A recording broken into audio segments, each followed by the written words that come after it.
Salutations, this is Eric Bland, and this is the What Do You Think podcast, where our objective is to take a skeptical but open-minded look at controversial topics in science, technology, personal development, and philosophy.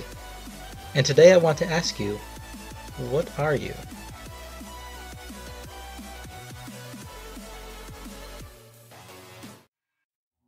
So Tesla's self-driving automation is governed by a pair of AIs on two separate chips.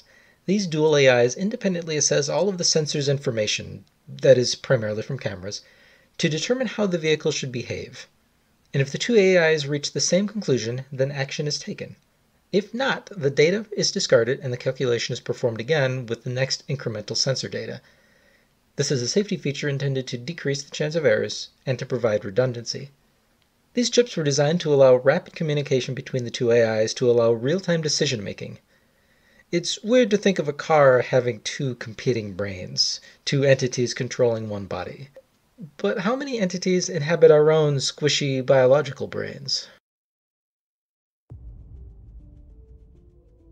So when we start talking about the influence on our identity that comes from the 3-pound meat calculator in our skulls, I first need to give a disclaimer. That either our identity or sense of self can be thought to derive purely from our matter, or in this case, specifically our brain, or alternatively that there is some external, possibly immaterial something that is the essence of self. And then the brain is likened to merely an antenna or a receiver through which the sense of self is relayed. I am my brain, and there's no spirit or soul or ether or any other fuzzy business going on. If my brain gets crushed, then I die, and the world mourns the passing of my greatness, or something like that. The second option would be considered an anti-materialist viewpoint. There is some fundamental essence of me that does not reside in my body or brain. Then if I get flattened by a bus, I still get to live on in some form or another, preferably one that never needs to wait in line at the DMV or get a root canal. So for today's talk, I'm going to be discussing brain physiology and how it's modified during different states and conditions, and the implications this can have for what we think of as the self. So by necessity, this talk will be focusing on the materialist viewpoint. I don't want to dismiss the validity of the anti-materialist viewpoint, but it's simply outside of the scope of a discussion evaluating identity as it relates to the brain. However, if you're interested in hearing more about the anti-materialist viewpoint as it pertains to identity and the self, let me know. So let's talk about some case studies. Today we're going to talk about 4 areas where consciousness, identity, or sense of self is altered. First, split brain patients, or individuals who have had surgical procedures performed to prevent the communication between the two hemispheres of their brain. Second, the bicameral mind. This is a theory by psychologist Julian Jaynes, and it's largely outlined in his book, The Origin of Consciousness and the Breakdown of the Bicameral Mind. Third, dissociative identity disorder, or DID, a condition in which a single human brain exhibits many identities, each with separate memories and personalities. And fourth, practices that can eliminate one's sense of self, sometimes called ego death. We'll focus on 2 specific methods here, deep meditation and psychedelics. So does one brain really mean one self? To answer this question, let's start by discussing the split brain phenomena.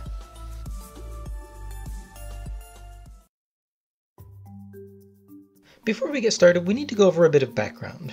When we say split brain, we're referring to the intentional surgical severing of the corpus callosum in the brain. This is a nerve tract that connects the left and right hemispheres of the brain and which is largely responsible for cross-communication between the two hemispheres. Split brain surgery is performed as a last resort treatment to control epileptic seizures, and for that purpose it's generally effective, as one would hope for any procedure that involves intentionally opening up one's cranium. Severing the corpus callosum can prevent the spread of seizures that originate in one hemisphere from traveling to the other hemisphere, and so significantly reduce the severity of seizures. So as we said, the brain has these two hemispheres, the left hemisphere and the right hemisphere. The two hemispheres of the brain can largely overlap in functionality, but there are some key differences. For example, speech is controlled primarily by the left hemisphere. The right hand is controlled primarily by the left hemisphere, and vice versa. Information gathered by the right eye is processed in the left hemisphere, and vice versa. Now, there are definitely other differences and hemispheric specializations as well, but that's outside of the scope of this discussion. Now, for the most part, split brain patients can go on to lead completely normal lives with minimal or no impairment compared to any other person. But under specifically controlled experimental conditions, there are some interesting side effects of the surgery, which since its discovery in the mid-1900s has been known as split brain phenomena. These specific cases can occur when information is presented to only one hemisphere rather than both. In a person with an intact corpus callosum, information received with only one hemisphere is shared with the other. But in an individual with a severed corpus callosum, each hemisphere can see a different reality, though generally only with some intentional trickery. Check out the description for links to a full talk by the philosopher Dr. Elizabeth Schechter, who summarizes some of these split brain experiments and the implications for consciousness and identity. There are some unusual split brain phenomena observations out there in the literature, and we don't have time to discuss all of them, but I do want to talk about one specific experiment here. In this example, a split brain patient, or again a person with a severed corpus callosum, was shown two different pictures, each visible only to one eye and thus only one hemisphere. The right eye, and so the left hemisphere, was shown a picture of a chicken foot. The left eye, and so the right hemisphere, was shown a picture of a house in a snow-covered landscape. The patient was then shown a series of pictures of objects with both eyes and asked to select which object correlated with the previous picture that was seen. That is, which object correlated to the chicken foot or the snow-covered house. The patient was asked to point to the corresponding object. It's important that a response was gathered by requesting that the patient point to a picture, because only the left hemisphere is generally capable of speech.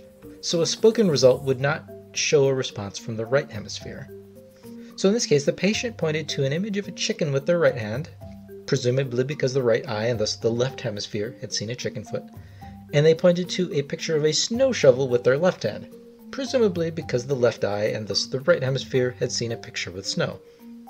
This effect of hemisphere isolation has been documented and popularized over lots of examples. And it's interesting, but the real reason we care about this is because of the patient's validation of their response. The patient was next asked why their left hand had pointed to a shovel. Now remember, only the left hemisphere is generally capable of speech, so now we're asking specifically for input from a single hemisphere. The left hemisphere was shown a picture of a chicken. It had no knowledge of the snowy house. But the right eye, and thus the left hemisphere, did see that the left hand had pointed to the picture of the snow shovel.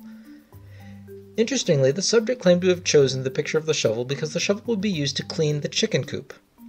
Of course, we can presume the right hemisphere actually picked the shovel to match the snowy house scene. Now, the patient could have said, "I don't know why I picked the snow shovel," but they came up with different reasoning, one that was justified based on the picture of the chicken that the right eye had seen. Now, in this example, which is the identity of the patient? If you were the split brain patient and you were asked, "Who are you?" what would you say? Are you the one who saw the chicken foot and chose the shovel to clean the coop with? Or are you the one who saw the snow-covered house and chose the shovel to move snow out of the snowy driveway? And do these two seemingly independent responders recognize the other as a separate individual? Often, at least observationally, they don't. Rather than claiming ignorance as to why the shovel was chosen, or blaming it on another entity outside of their control, the patient took responsibility for the action and came up with a justification for it. This example and others like it are pointed to by some, like Dr. Schechter, to suggest that our brains really have two selves, that, when our corpus callosum is intact, work together to guide our behavior, much like Tesla's two AI chips for autonomous driving. In our brains, each self is more or less contained within either hemisphere, and when those two hemispheres can't share information, we've artificially created conditions which make our dual identities more obvious.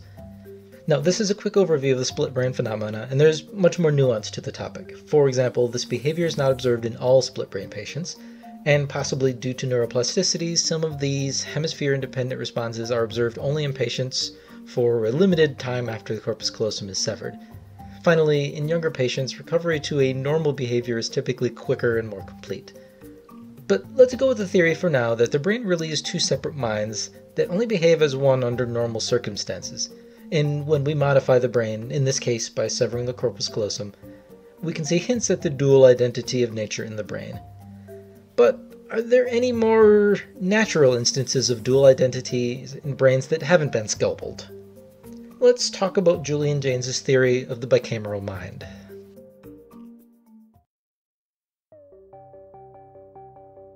So Julian Jaynes was a psychologist who put forth an interesting theory for a biological basis of consciousness. He argued that consciousness is a relatively recent adaptation in human civilizations. And by recent, he means that consciousness as we know it today didn't exist until around 1000 BC, though the specific timing likely differs from region to region. Jaynes's theory is explained in his book, The Origin of Consciousness and the Breakdown of the Bicameral Mind. Now, to be fair, his argument is largely based on an analysis of historical literature, so it's certainly not experimentally validated, though he does rely on some conjecture based on modern science. But it's still an interesting idea and certainly, I think, worthy of further study. I'll give a brief description of Jaynes's theory here, but please check out the description for links to Jaynes's book and some other podcasts that discuss it. First, Jaynes argues that consciousness is not necessary for us to learn or to perform complex tasks or rational thought. In other words, our ancestors weren't necessarily dumb even if they lacked consciousness. Instead, Jaynes relates consciousness to things like self-reflection and the creation of narratives. But what would life look like without consciousness? Jaynes describes the preconscious mind as bicameral, and he references ancient Greece as an example of a bicameral civilization. A bicameral man without a sense of self would lack internal dialogue and conflict when tasked with making a decision or evaluating information. Do I want to be responsible and eat a salad for lunch? Or was my boss a jerk and the weather is miserable and I got a flat tire on my way to work, so I deserve a burger and fries and don't judge me? Such inner turmoil is not present in the bicameral man. When tasked with such a decision, Jaynes argues that the bicameral man would receive commands from what appeared to be an external entity. Again, he uses classical Greek culture, language, and literature as an example. In literature, like the Iliad, written around 1200 BC, now this is before Jaynes claims that consciousness had developed, it's argued that the protagonist, Achilles, lacks internal dialogue. Instead, he hears the gods speak commands to him to guide his actions. Many modern scholars may treat this language as a form of non-literal poetry by Homer, but Jaynes argues that it actually was quite literal, and that ancient Greek society was built around a populace that could hear these external entities or gods speaking to them within their own minds. Jaynes argues that these external voices are actually impulses from the brain's non-dominant hemisphere, typically the right hemisphere, to the dominant hemisphere, typically the left hemisphere. And while the bicameral mind may not be widespread today, it can be argued that it still exists in more subtle examples. In schizophrenia, for example, a subject will perceive voices and other sounds and images that don't exist externally. And perhaps things like intuition, hunches, premonitions, gut feelings, these could similarly be messages from our non-dominant hemisphere being interpreted as other rather than self by our dominant hemisphere. Now, in most people, the left hemisphere is dominant, so the right hemisphere is non-dominant. And a region of the right hemisphere called the middle temporal gyrus has been shown to activate in schizophrenia patients shortly before the patient would hear auditory hallucinations, specifically speech. While the left hemisphere is generally associated with speech and speech recognition, the right hemisphere's middle temporal gyrus has also been associated with interpretation of written words and speaking. And then in these schizophrenia patients, the auditory cortex, which is localized in the left hemisphere, was shown to become active when hearing these hallucinatory voices.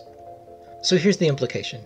In schizophrenia patients, the non-dominant right hemisphere generates some language at the middle temporal gyrus, and the dominant left hemisphere receives that signal within the auditory cortex as a sound or a voice. Jaynes argues that this hemisphere lateralization, or highly differentiated behavior between the hemispheres, is related to the perception of the input as other rather than self by the dominant hemisphere. Similarly in both schizophrenia and in bicameral man.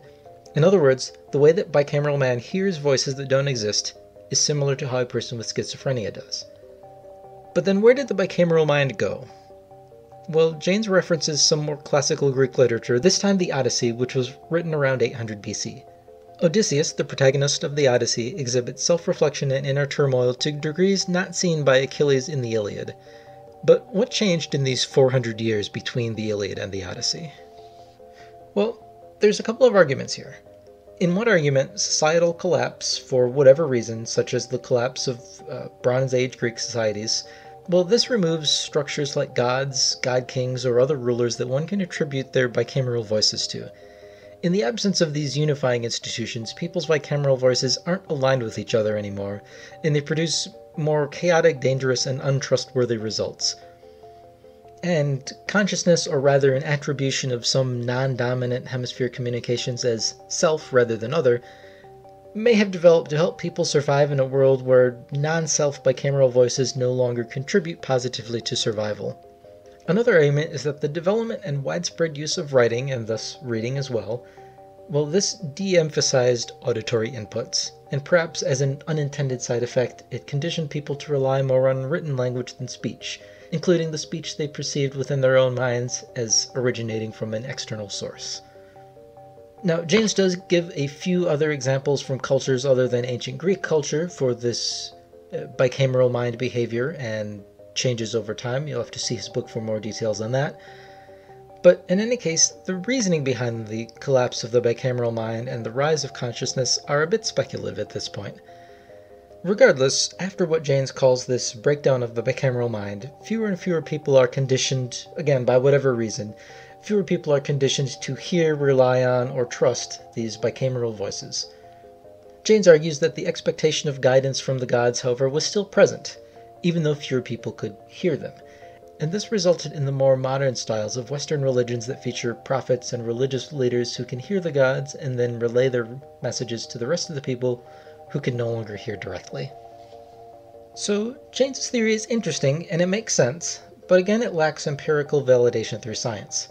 That doesn't mean it's wrong, but I do like to caution that making sense is not the same as being true. So in James's work, we do have another suggestion that the singular correlation between one brain to one's self may be too simplistic of a viewpoint. Both split brain phenomena and James's theory suggest that we may instead have two selves, one localized within each hemisphere of the brain. But is that viewpoint also too simplistic? Can the brain host more than two identities? Let's talk about dissociative identity disorder. Hint, the answer is probably yes.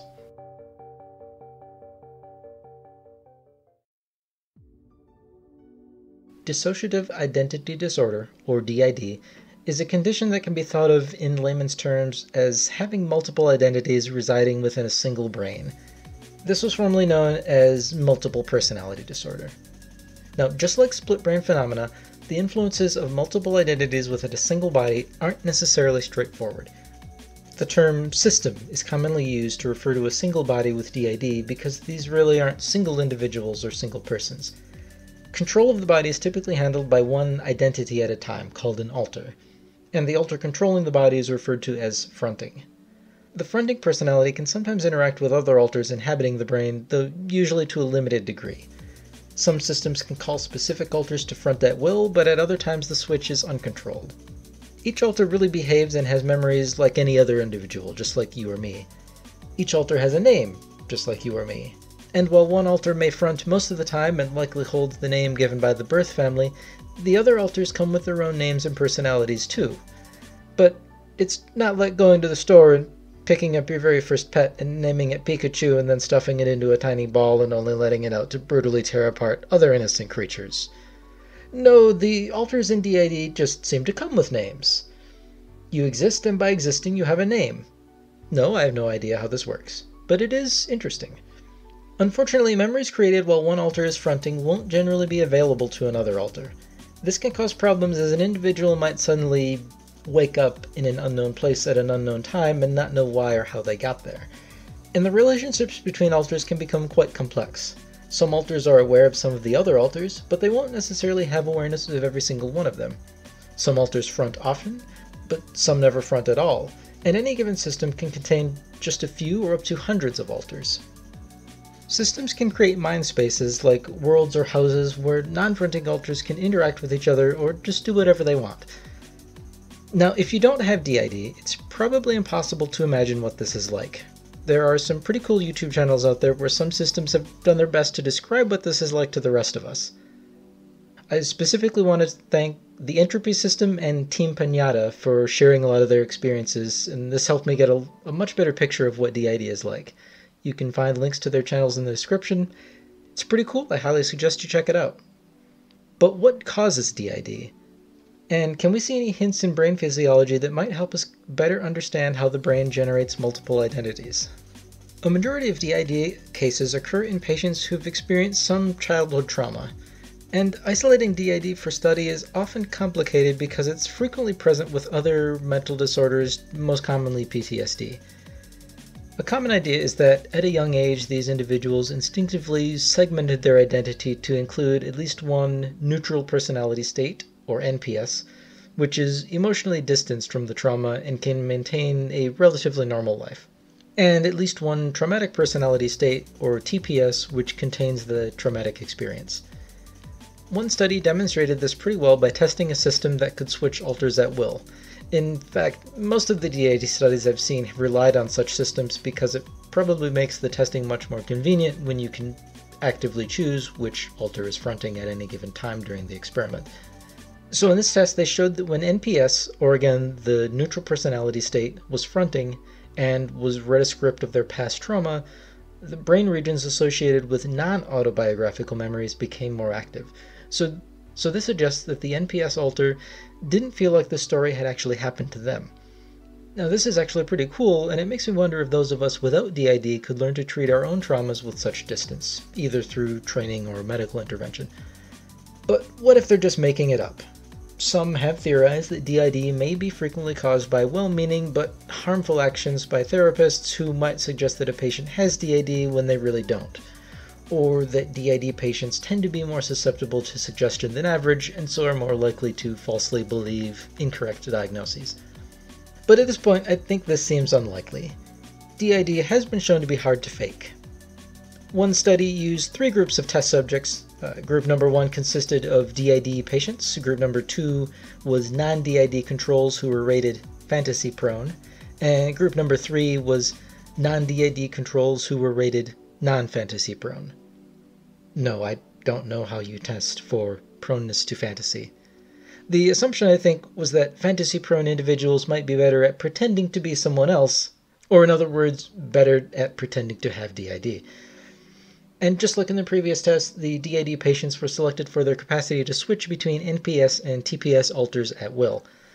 So here's the idea. They used PET, or positron emission tomography, to scan regions of the brain for metabolic activity, or actually glucose utilization, which is a correlate, and they tested these 3 groups of people when read a script of either a personal trauma they had experienced in their past or a neutral event. Neither of the control groups, the ones who had gotten to play Dungeons and Dragons or whatever else you do to rate your fantasy proneness, neither of these groups showed responses similar to the TPS alters of the DID group when read the traumatic script, though the non-fantasy prone group was actually closer to the DID TPS group than the fantasy prone group, which was a little unexpected.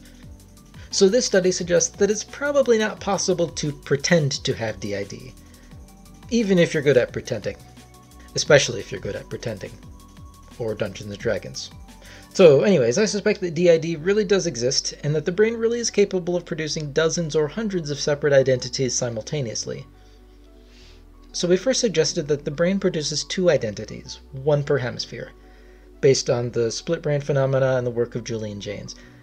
But DID suggests that it isn't necessarily that simple, that an identity isn't necessarily isolated to a single hemisphere of the brain, and the brain can actually produce a bunch of separate identities. But we've been talking about historical humans and medical conditions, so what influence does the brain have on identity in arguably less extreme conditions? Let's talk about deep meditation and psychedelics. Because yes, today that is less extreme.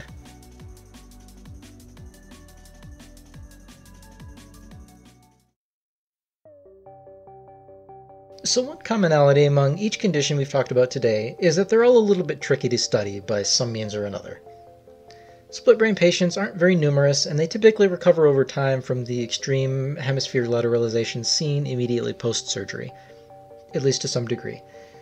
Julian Jaynes' hypothesis about the historical bicameral man is probably impossible to test without either a time machine or a lot of creativity, and probably grant money from some very understanding and generous institutions.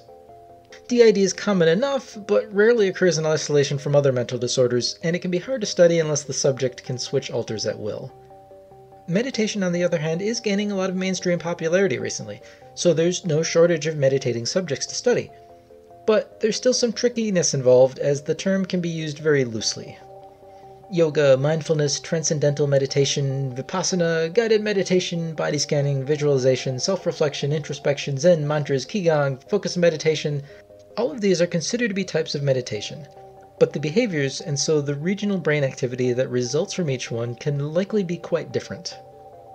And unfortunately, the intersection between experienced neuroscientists and experienced meditators or spiritual seekers is quite small.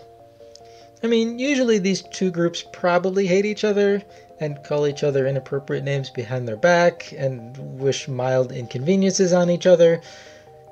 And what about all those generous and understanding funding agencies who will pay a scientist to study some new age woo-woo spiritual seekers? Ha, not in this economy. So my point is that while studies on meditation do exist, many such studies consist of either experienced scientists that lack a sufficient grasp of meditation to characterize and study it effectively, or experienced meditators who lack the scientific training to be able to effectively validate their own theories. Now, there are some experienced meditators who use psychedelics for spiritual growth, and some of them claim that many of the effects of deep meditation can be mirrored with responsible and intentional application of psychedelics towards spiritual growth and ego work, and that's why I combine these two subjects for this part of the talk.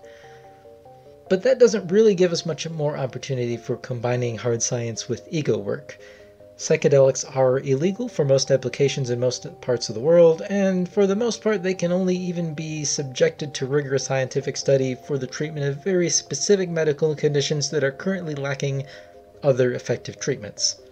And again, good luck with those elusive, generous, and wealthy funding agencies. So, logistical issues aside, I do want to discuss the effects of meditation and psychedelics on brain physiology, but before we do, we need to discuss a couple of brain networks which consist of separate regions that are loosely connected by function rather than location. First, the default mode network, or DMN. The DMN is a relatively recent scientific characterization of several regions of the brain that seem to be active together. The DMN is active when an individual is involved in internal activities such as episodic memory retrieval, daydreaming, and planning. Again, don't think of this as a specific brain region, but rather a network of regions that are all involved in these internal thought processes. The DMN includes brain regions such as the posterior cingulate cortex, precuneus, medial prefrontal cortex, and angular gyrus.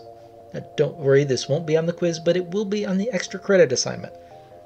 So the DMN is opposed by networks called task-positive networks. These are networks of different brain regions that activate during external attention-demanding tasks, such as working memory.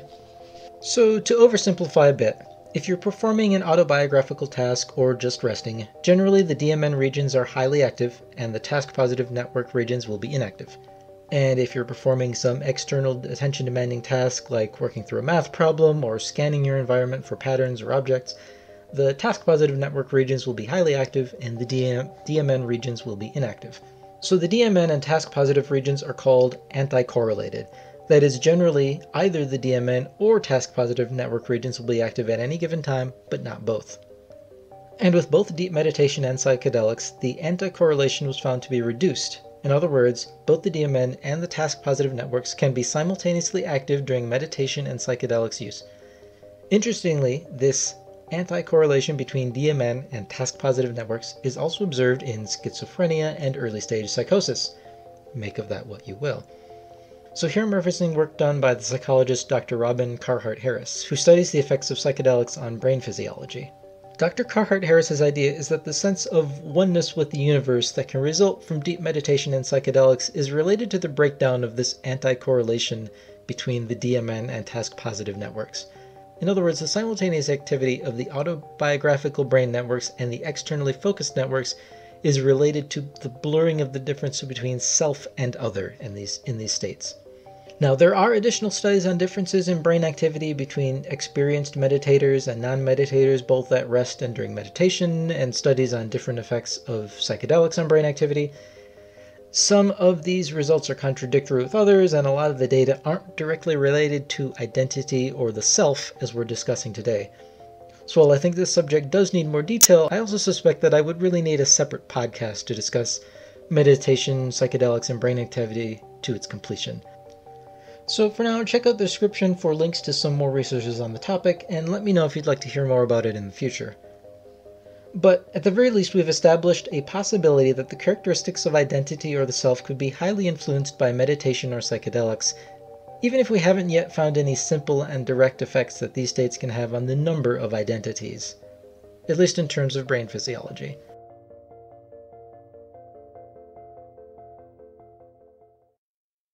So we started this episode with a question. If I am my brain, can someone else also be my brain at the same time?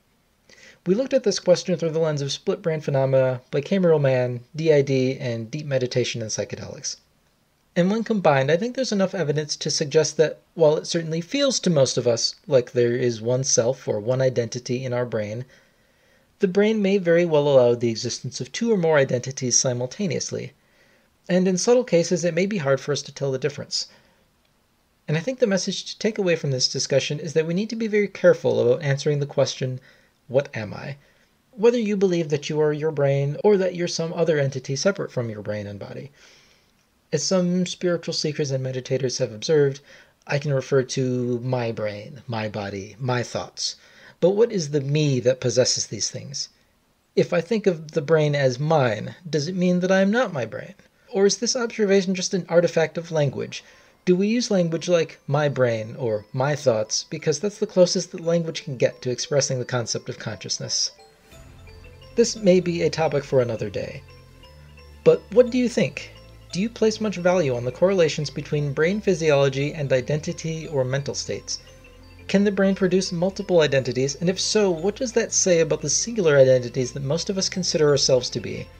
Do our perceptions of our identities, as limited as they may be by our brains, define our actual identities?